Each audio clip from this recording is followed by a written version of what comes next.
سلام صبح بخیر. الان ساعت 5:30 صبح اینجا فرودگاه لس آنجلس. صدا سوتی میاد. من ساعت 3 صبح خوابیدم، داشتم ادیت میکردم، ساکو جمع میکردم، این حرفا، همینجوری تایم سری گذشت. 3 خوابیدم، 4 و 10 دقیقه بلند شدم. 1 ساعت 10 دقیقه خوابیدم. منتظریم که میخوایم بریم به سمت کجا؟ تورنتو.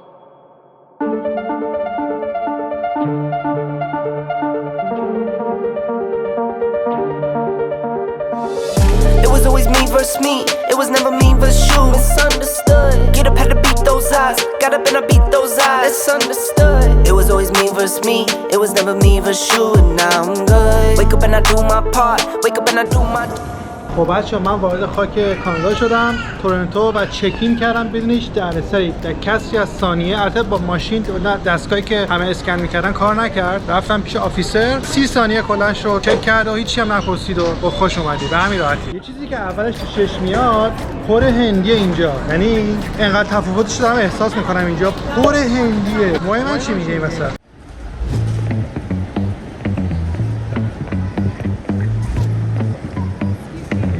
قشنگ اینجا بی برنامه است، خیلی بده. همه همینجا خر تو خر وایسادن، تاکسی وسط خیابون وای میسه استاپ میکنه، مردم سوار میشن. یه وضعی یعنی خیلی اصلا توقع نداشتم اینقدر بی‌نظم باشه اینجا. نیا کن وسط خیابون دارن سوار میکنن، اصلا یه جای مشخص نیستش برن سوار شن. نیا کن وسط خیابون وایساده داره مسافر سوار میکنه، همه پشت سر منتظرن. من چیز من ندیدم تو زندگی. مگه داریم؟ خب بیایم گوشه وایسا. یه نیم ساعت منتظرم، انقدر ترافیکه به خاطر این کارایی که اینا میکنن. میبینی وسط پارک میکنن واسه خودشون. هنوز نتونستم به تاکسی برسم، کلی ترافیک اون پشت که ماشینا بیا، ماشینه اوبر و لیفت و این حرفا. این یارو هنوز اینجاست، فقط هم چمدونا رو بچینه. 1 ساعت اینجا درگیر کرده. ببین جلو خالیه، پشت سر نکن ترافیکو. 2000 years later.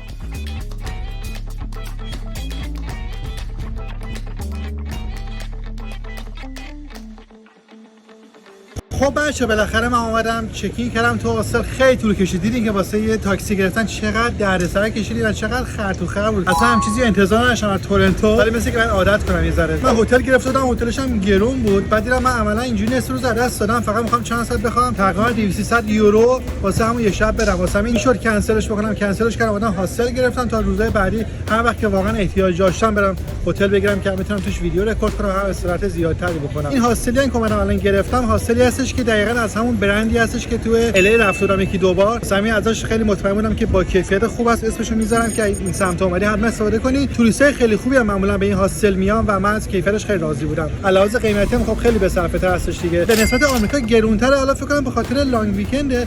او این ماشین رو نگاه کنید. چرا اینجوریه این بدبخت؟ یه اثر هنری خلق کردن اینجا. بزنم چی میتونم پیدا کنم ازش. هشتگ هم زدن. از این ماه کاملا نهاد غافل شد که بزرگترین ماه کامل امسال هستش، به خاطر اینکه خیلی نزدیکتر بوده ما فاصلهش نسبت به زمین و اینم دیگه به فال نیک میگیریم.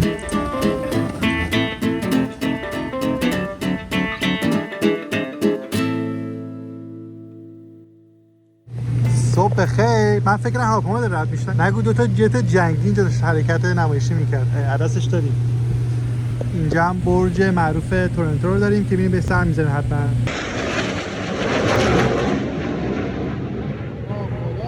فرق بین خاورمیانه و اینجا میدونید چیه؟ اگه تو خاورمیانه دو تا جت اینجوری رد میشد من میگفتم احتمالاً جنگی چیزی شده، عملیات شناساییه یا اینکه یکی حمله کرده، ولی اینجا حداقل میگم حرکات نمایشیه.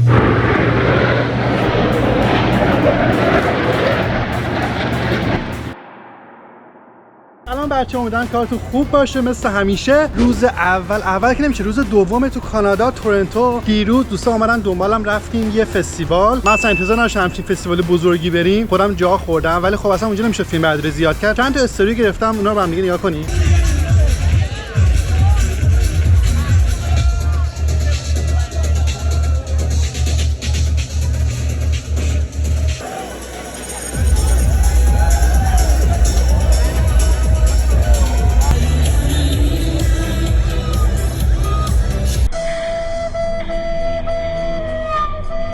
من توی محله خیلی شلوغ هستم، تو منطقه داونتاون. از اینجا شروع میکنیم، میخوایم بریم به سمت اون برج معروف شهر که تا ندیدم. با من همراه باشین.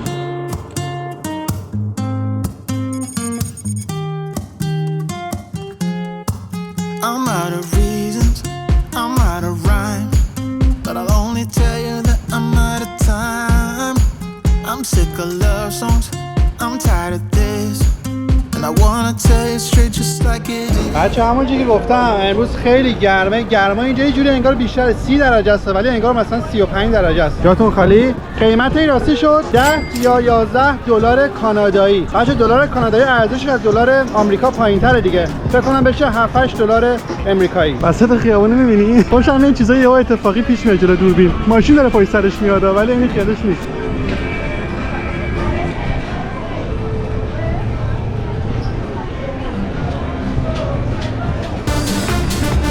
این تا آخر خیابون یعنی میخواد بره؟ یه همه ماشین منتظرشه پشت سرش. پیاده شد. گود جاب من، گود جاب. بچه یه آپدیت باید بدم. قیمتی الان نگاه کردم تو اپ بانکم 15 دلار کانادایی کم کرده که میشه 10 دلار آمریکایی.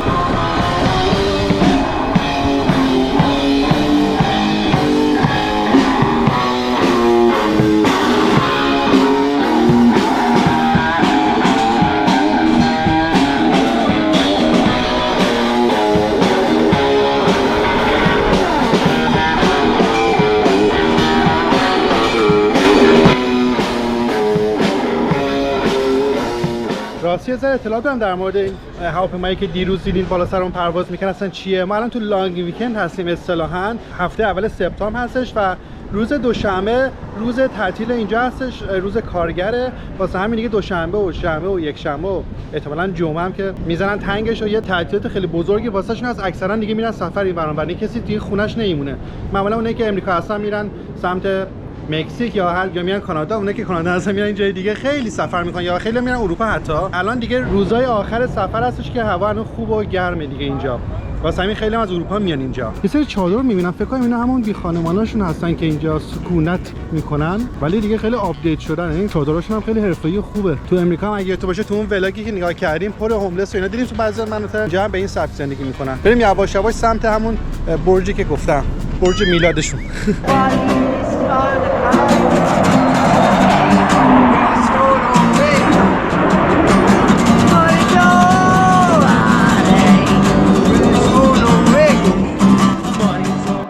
قسمت پر از دستفروش‌ها و بدلیجات و اینا خیلی چیزای باحال میتونی پیدا کنی. منم عاشق گردمند و دستمند این چیزا هستم همیشه. اینا کردوش همیشه این سبکا داشتم کلی. مثلا یه تسبیح هم داره. جیز. stone. جیز. Thank you so much. شبیه تسبیح ولی تسبیح که واقعا نبود. Like it is, like it is. Bend open my heart like you're fearless. Steal all the gold you can get, you can get. Show me your love, leave me. شیرینی فروشیشو نگاه کنید. Okay, fine, I won't eat that one. Fine, I'll eat it. You want the mini Boston cream? مسیر پیاده روی از جایی که بهتون نشون دارم تا خود برج اگه بخوام پیاده برم هولوش با پای من 20 دقیقه است ولی تا الان فقط همین نیم ساعت اینجا رو گشت فیلمبرداری کردم. انقدر چیز باحال زیاد داره. با همین فرمون می‌خوایم بریم جلو کلا 2-3 ساعت دیگه میرسم به اون آنتنی که قرار برسم.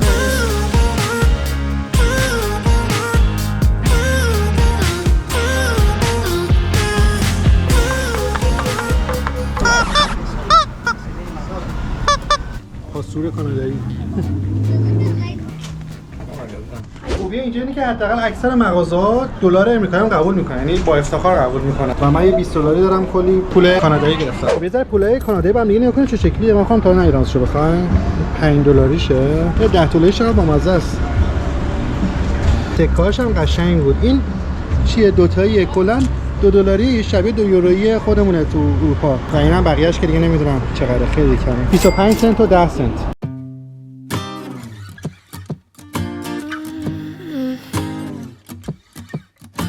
من احساس می‌کنم اونجایی که بودم مثلا محل چینی درست ببینم و اصلش اینجاست. همه چی دیگه واقعا چینی شده. اینجا نگاه کنیم بذارین قطار رد شه.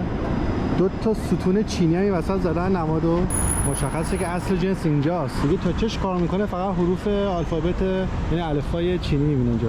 I wish I was above the center of attention, but I'm not. I wish I didn't have to give into the pressure.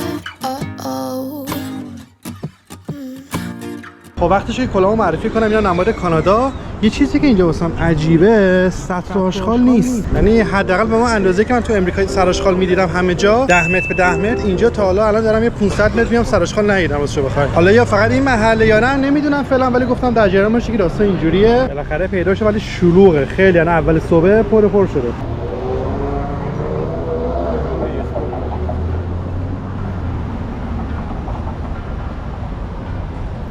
احساس می‌کنم یواش یواش از اون بافت چینی داریم خارج میشیم، داریم وارد بافت اصلی تورنتو میشیم که دیگه فقط مختص به یه ناحیه یا یه قشر نیستش. تو مسیر رسیدن به برج هستیم و من کماکان تو هر جا که ذره سبزی و پارک و اینا میشه این خانمانا رو میبینم که چادر زدن واسه خودشون زندگی دارن. کاش میشد با یکیشون هماهنگ کنم برام از تو ویدیو بگیرم واسهتون. وقتی مثلا تو یه چادر تو زندگی میکنی همه چیزات به راه باشه دیگه، پخت غذا تو بازی و همه چی، فکر میکنم خیلی جالب باشه اگه بتونم با یکیشون صحبت کنم بتونم تو فیلم بگیرم. حالا الان که نه، ولی یا با این خطر رو به جون میخرم میرم جلو ازشون سوال میکنم. صدا رو میشنوین؟ هواپیما رو نگاه کنین. واو 3 تا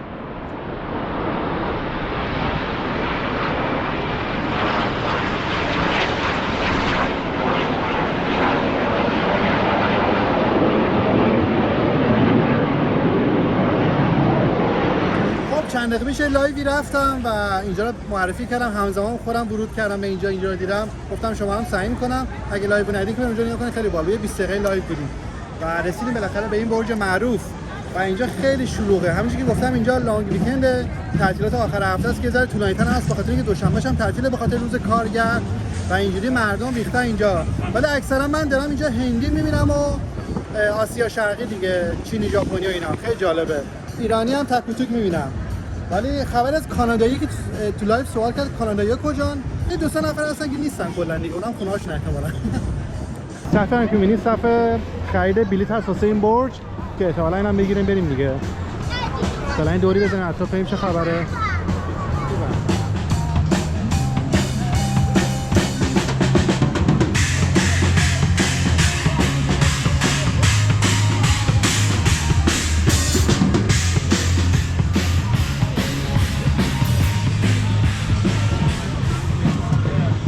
سوسیسه.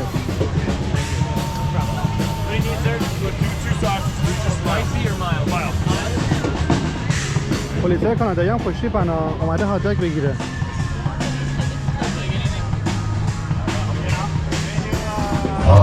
خب بچه من یه هات داگ گرفتم با این آقا پلیسه.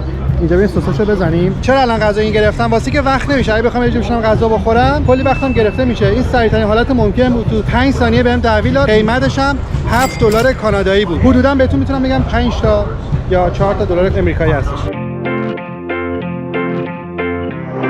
خیلی خلاصه.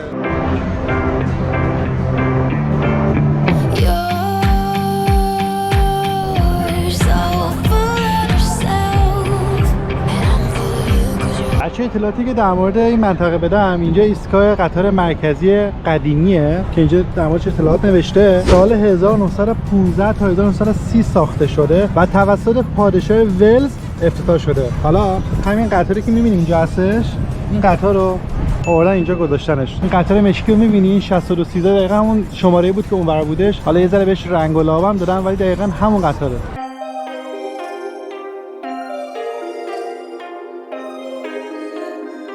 این لوکوموتیو همینجوری که اینجا نوشته شده 1906 ساخته شده و 50 سال بعد یعنی 1956 بازنشست شده. چقدر کوچولو بوده.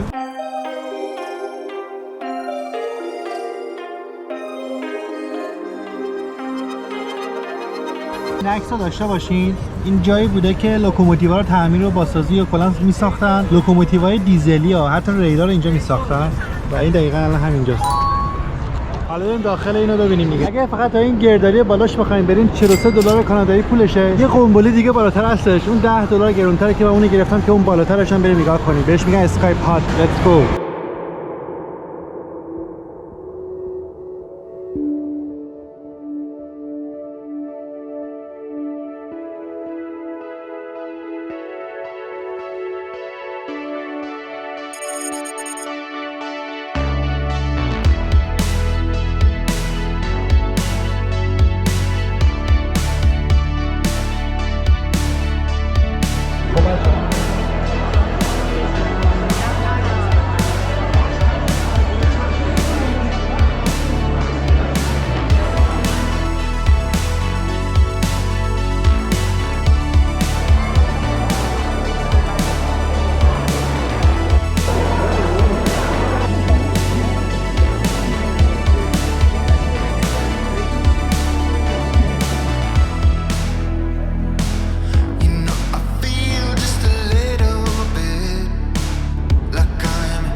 خب بچه‌ها یه لول اومدیم بالاتر، اونجایی که خیلی بالاتره. واو.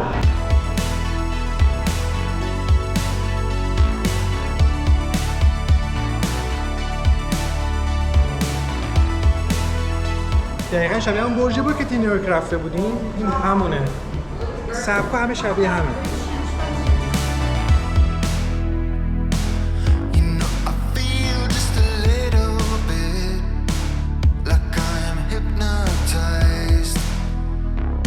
ببین اینجا هم یادگاری نوشتن اینا. ایشون همه جا پیدا میشه.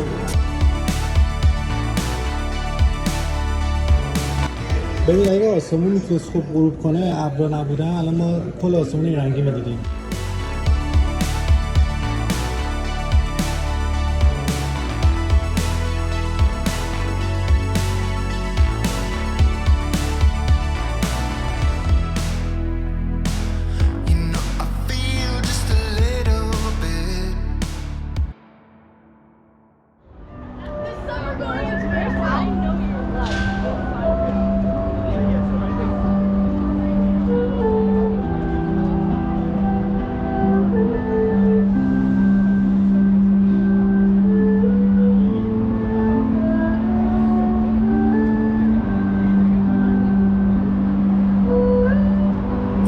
بچه من چیزی متوجه شدم امروز، رفتم بالا فهمیدم که یه قسمت محوطه بیرونی هم داره بالای برج که تو میتونی بیرونش پیاده روی کنی. خیلی هیجان انگیزه. اصلا زد بگیرم ولی گفت واسه امروز دیگه بوک شده، تموم شده. قیمتش هم ولی بیشتر 2-3 برابر قیمتی بود که الان گرفتم، ولی احتمالاً اولین فرصتی که پیدا کنم میام بهش سر میذارم. خیلی بعد جذاب باشه، منتظر باشید.